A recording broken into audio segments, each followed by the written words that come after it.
Stop. Hi Deborah, I just wanted to give you an update on a recent event here. Just got back from chow. Today is November 11th.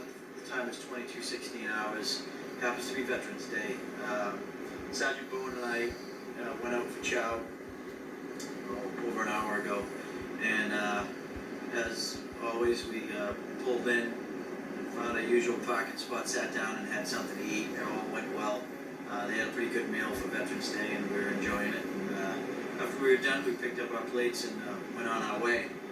As we get outside, we get in the Humvee, started it up, and all of a sudden, boom! Mortar landed right just, I don't know, within 50 meters of our Humvee, and all the pieces, debris hit the side of the Humvee. We instantly lifted up our windows. Thank God we've got 3 or 4 inch thick glass. We put our windows up real quick, kind of shit ourselves, and just as before we could even, think about anything, another one landed. Boom! And tried to close the hatch on the Humvee up above. We couldn't get it closed quick enough. Before you knew it, a third one landed, and it landed a little bit further away. So we decided to back the Humvee up. Immediately, people started pouring out of the chow hall like crazy, running out of the chow hall, and we backed the Humvee up so that we could aim the headlights out in the parking lot, because we weren't sure if there were any casualties out there. We wanted to make sure that we could help anybody as soon as possible, and we didn't see anybody, and all you could see was dust in the air from the first 2 mortars.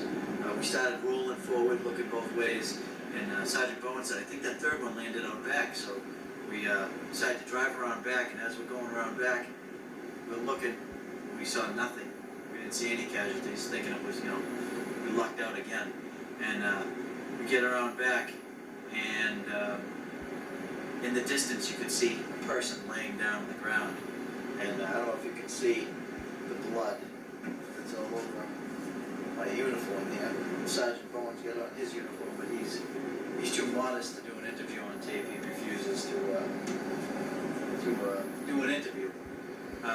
But he instantly, there were two people laying next to each other within 5-6 feet, and there was a third person in the distance, and we picked the 2 worst people. He started rendering aid to one, and I started on the other one. We carry, everyone carries dressings, field dressings on their body armor everywhere you go, and it's one of those many times it paid off.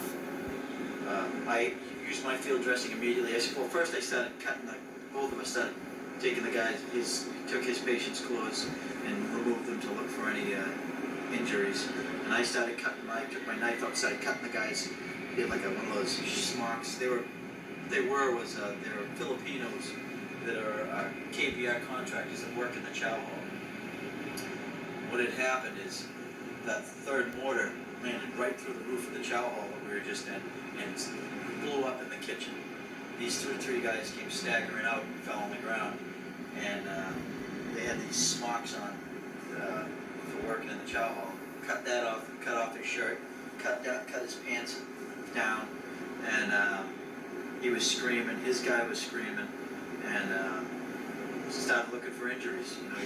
You start with the worst and start checking each extremity and the head and everything.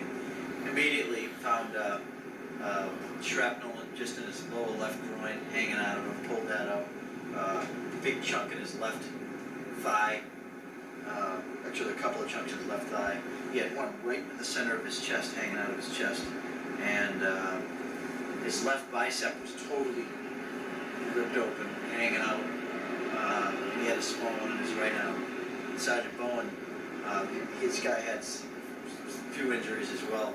And like I said, we took out field dressings, immediately started. I took one of Sergeant Bowen's field dressings, and immediately the crowd started developing around us, and both of us started yelling for field dressings. And other soldiers kept giving us their field dressings, and we treated them, and kept reassuring the patient everything was going to be okay.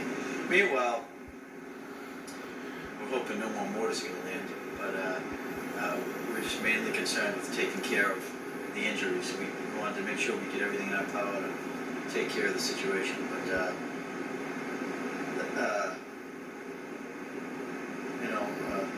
there are some majors there and other officers there that were helping us keep the crowds away while we were operating on these people, and they were doing a great job. We trained them well, and within a matter of minutes, just by the time we got them all field dressed, the ambulances started rolling in and taking account of all the injuries and the severity and all that stuff, and they came out with stretchers, put them on stretchers, threw them in the cracker boxes, and got them on their way. After that, we ran into the chow hall to look for any other casualties. You could see the damage we ran into the rear where the kitchen was, and the ceiling was all caved in.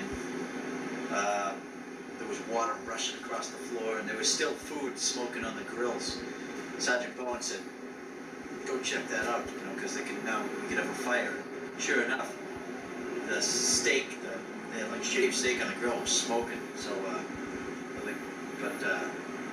that was on the verge of catching on fire. That was under control. We went.